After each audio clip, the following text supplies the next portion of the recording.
បាទរងទៅបងចឹងនេះយើងចែកម្លែកទៅធានបត់បច្ចេក delay បាទកម្រងសំណងពីជាពេលចឹងណាជាពេលបញ្ចប់នៅកម្រងពួកការងារធ្វើការយើងត្រូវតែមានទំហំការងារ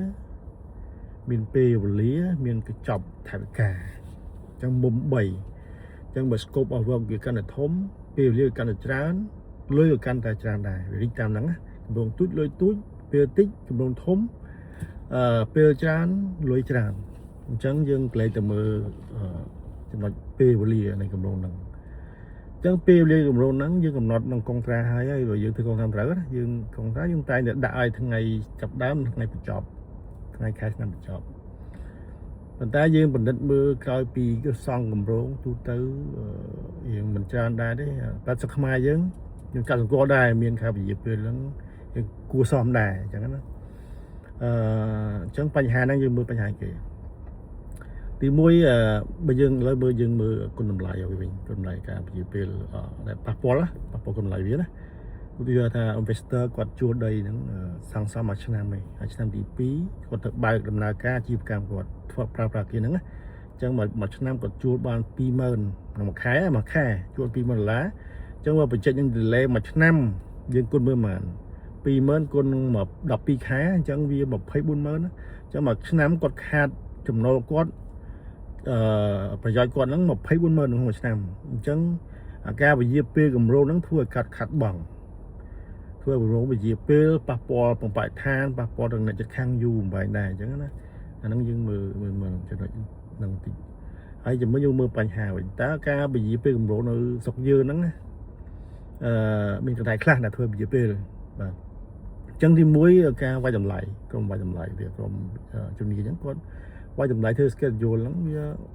វាអត់ត្រូវវាអត់មានអបសោតវាយតម្លៃអញ្ចឹងគាត់វាយតម្លៃឲ្យខុសកម្រងអាចធ្វើឆាប់ផុតក៏លឿនផុតក៏6ខែដែរគាត់ដាក់3ខែឬ2ខែ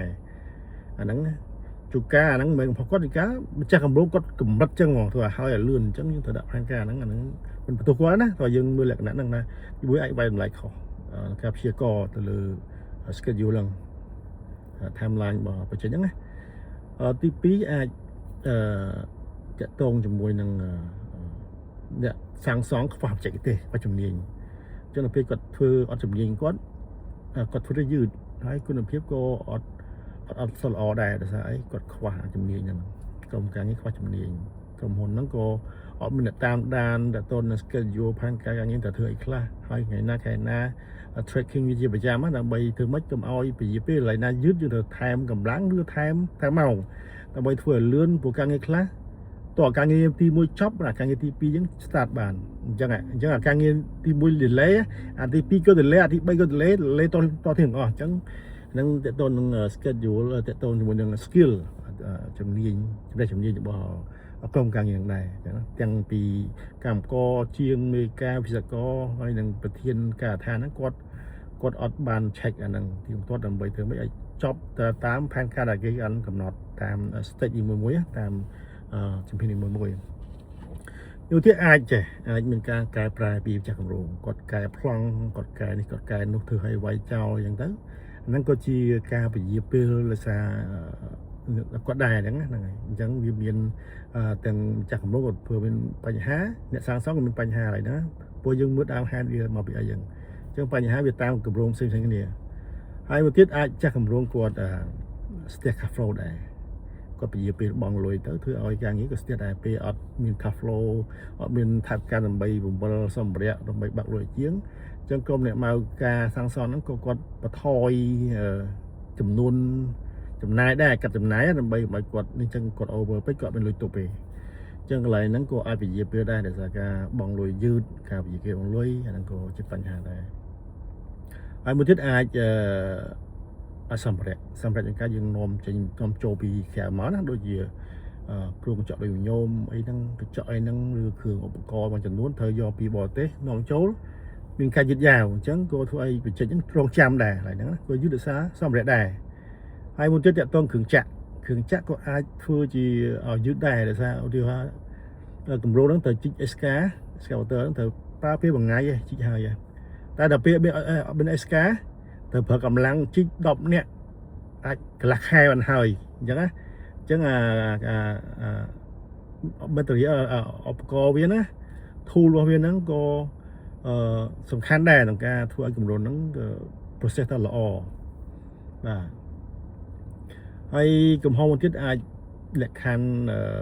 กัสทิดได้เล็กคันกัสทิดจังกัสทิดอาจเพลียงอาจมีปัญหาพกจอมหรือก็สเตียเพลย์พองโจกาทางกัด